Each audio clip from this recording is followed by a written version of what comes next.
Hello, good morning, good afternoon, good day, good night, good everything. This is just a quick 5-minute message. I don't really know if it's an inspiration or not. It might not be inspiring for some of you, but hopefully it will inspire you to do better, all of us to do better, because sometimes we need to be enlightened, and sometimes we just need to be corrected, and sometimes we just need to be made aware.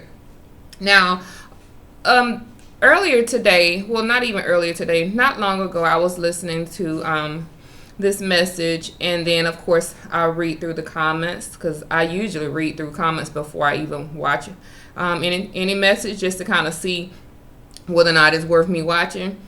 And of course, you always have negative people everywhere. They'll say something.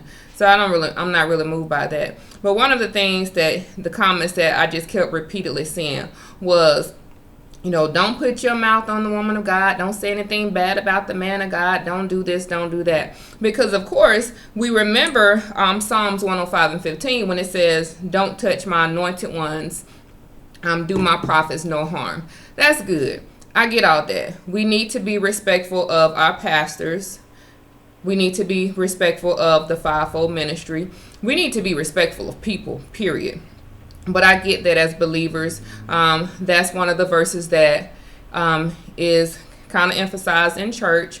And I get it. If you want to defend your pastor or defend your ministry, as long as your pastor is obeying the very word that he's teaching, I get that. Now, if he's living contrary to the word, or if he's made himself God, or if somebody else has made him God, I can't really get with that. But that's another subject for another day.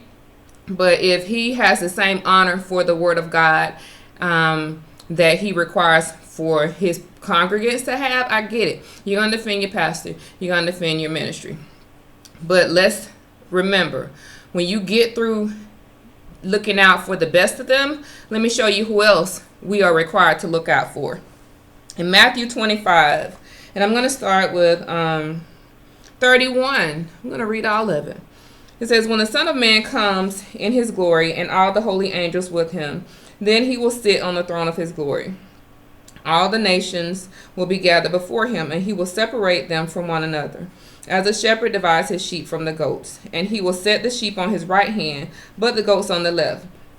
Then the king will say to those on his right hand, come, you blessed of my Father, inherit the kingdom prepared for you from the foundation of the world. For I was hungry, and you gave me food. I was thirsty, and you gave me drink. I was a stranger, and you took me in. I was naked, and you clothed me. I was sick, and you visited me.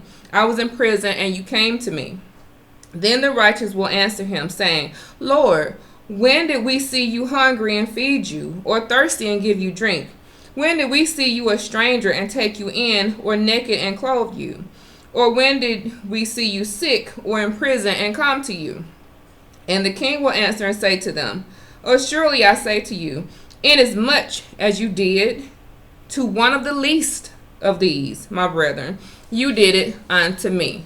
So when we get through taking care of the best of them, let's not forget that we're actually required to take care of the least of them. He didn't say whatsoever you did to the prophet, whatsoever you did to the evangelist, whatsoever you did to the minister, whatsoever you did to the deacon, whatsoever you did to the elder. He actually said here, whatsoever you did to the least of them. So when we get through taking care of the best of them, let's not forget the people who sit right next to us. Let's not forget how we treat people at our job. Let's not forget how we address people on the streets. Just because they don't have a title and they don't have the position and they don't have the things does not mean that you're supposed to treat them any less. So if you don't remember anything else, we are required to look out for the least of them, not the best of them. Thank you so much for watching, and have a great day.